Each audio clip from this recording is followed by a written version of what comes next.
Hey, it's Tara Green here. It is March the 20th. It's spring equinox or Ostara.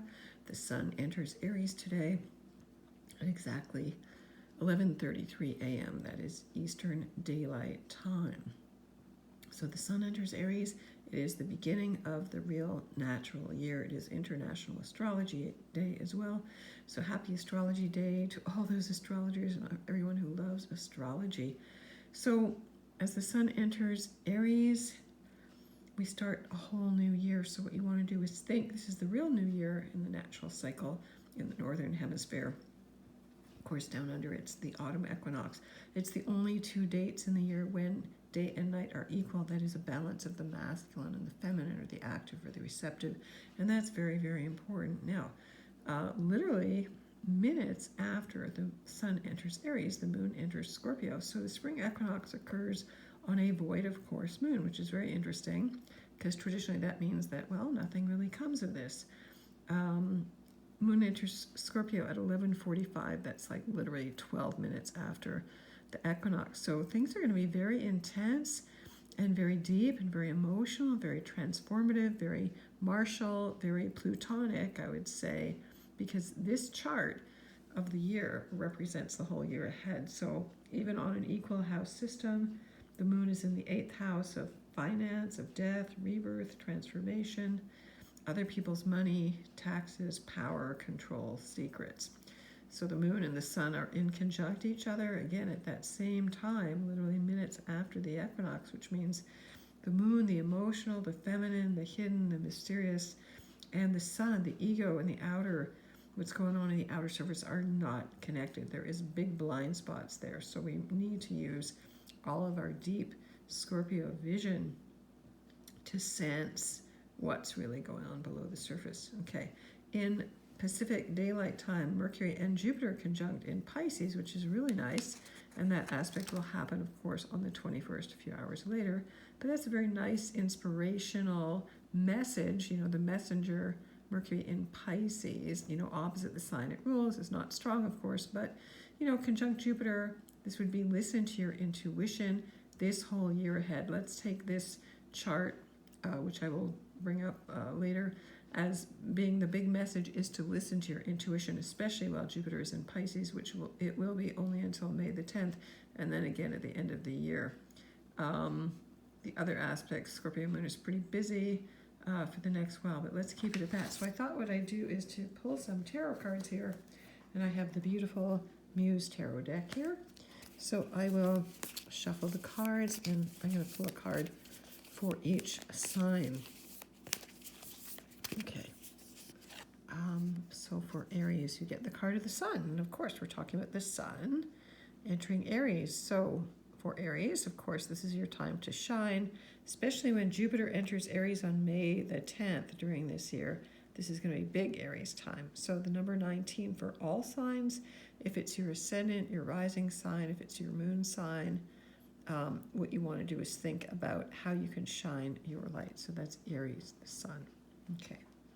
Now I have to say that my cat is dying right now, and so I'm in a bit of a exhausted mode, and my consciousness is split. I'm trying to help her transition. Of course, she's 18 years old, and that is a solar cycle. Okay, so for Taurus, you get the 2 of inspirations, excuse me, or that's fire. So 2 ways to think about things, 2 ways to be inspired. Again, there's never only one way. Okay, so there's a portal here for Taurus to look through, again, using the fire of inspiration. So if you're a Taurus, Aries, like this, where the sun is, would be in your 12th house. So hidden inspirations, again, listening to your dreams and your intuition. Okay, now let's do Gemini. So Gemini for the spring season. Let's just keep it, this as the spring season even. Okay, so for Gemini, you get the card of strength here. So the card number 8 in this deck, it's often 11 as well. They're interchangeable. So for Gemini, where is your heart? Leo rules the heart. It rules strength. You can see the woman's carrying the infinity symbol. How can you stay fully in the moment? How can you stay in a position of strength and power and love and creatively express your will? Okay, so for this season, Gemini, you get the card of strength, the number 8, which is also the symbol of karma. infinity. Okay, so there's karmic events unfolding in your life, Gemini. Okay. All right, so Cancer. Cancer, you get the Knight of Materials. So knights in this deck are like, what are they like?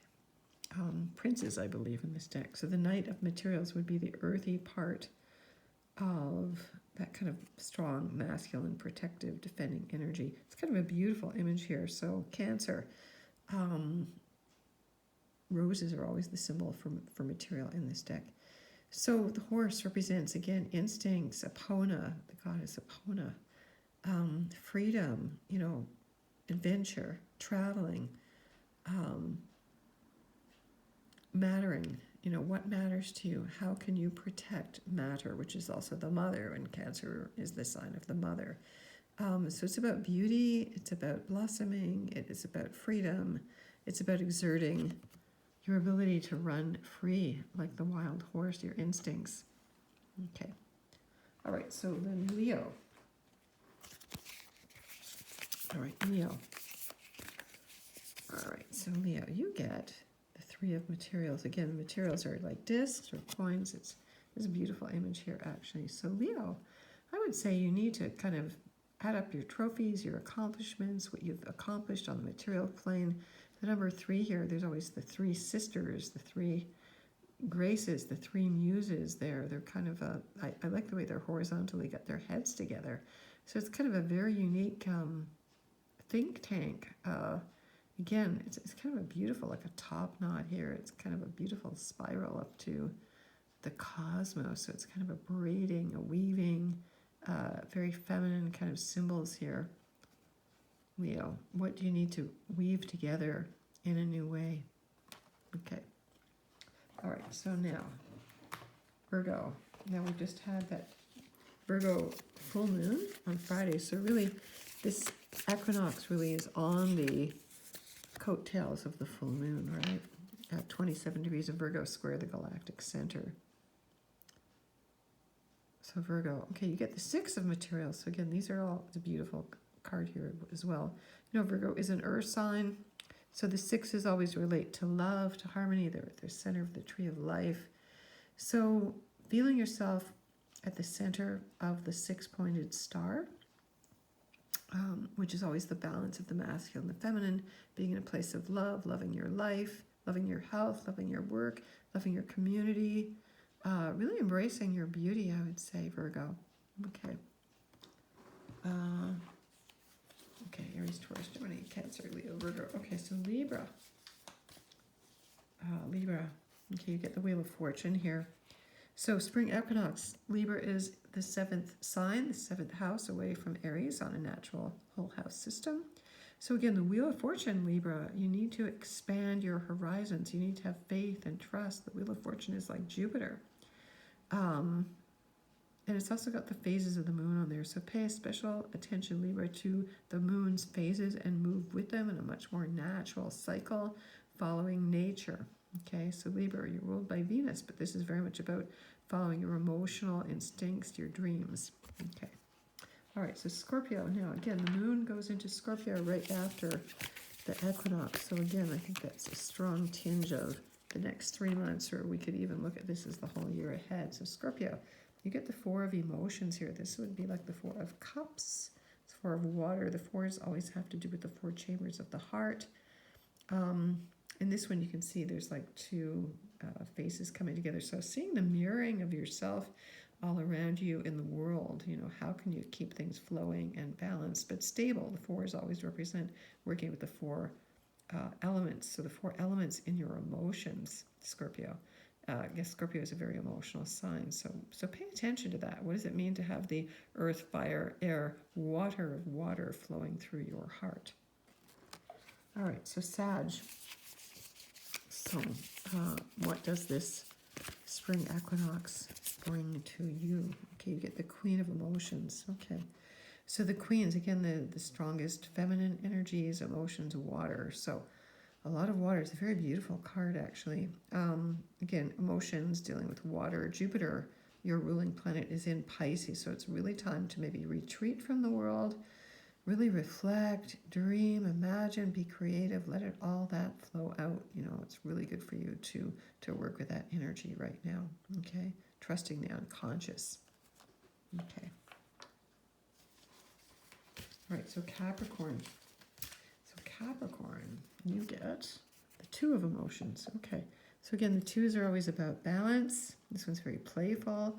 They're looking like they're doing an underwater ballet here. So Capricorn, you know, you're usually not too emotional. I know you are deep down, but this would be kind of balancing out the emotions with your work over this next while. It could be having to do with nurturing family, children, your inner child, again, playfulness, coupling. So there can be more of a relationship balance for you, Capricorn.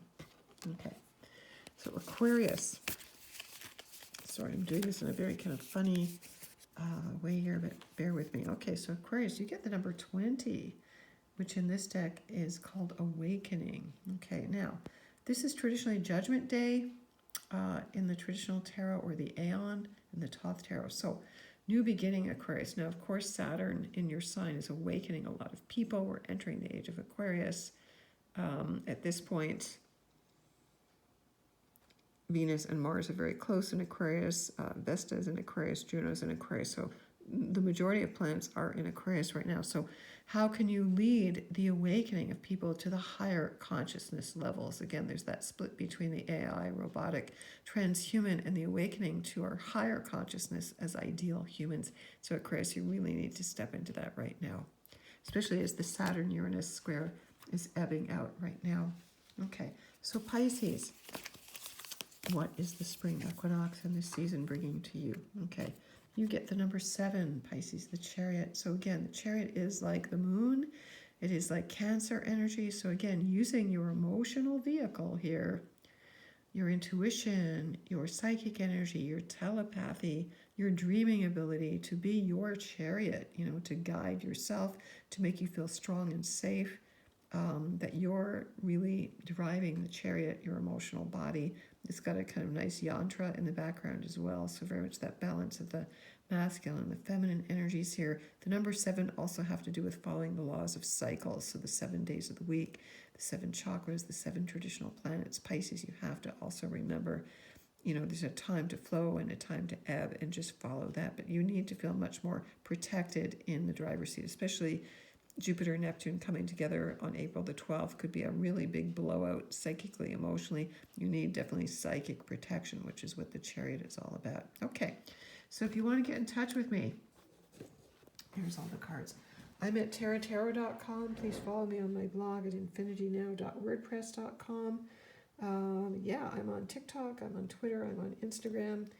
You can get in touch with me at tarottarot.com. Sending you many blessings for the spring equinox. Think about these cards for the next season, till the summer solstice, or even for the next year ahead.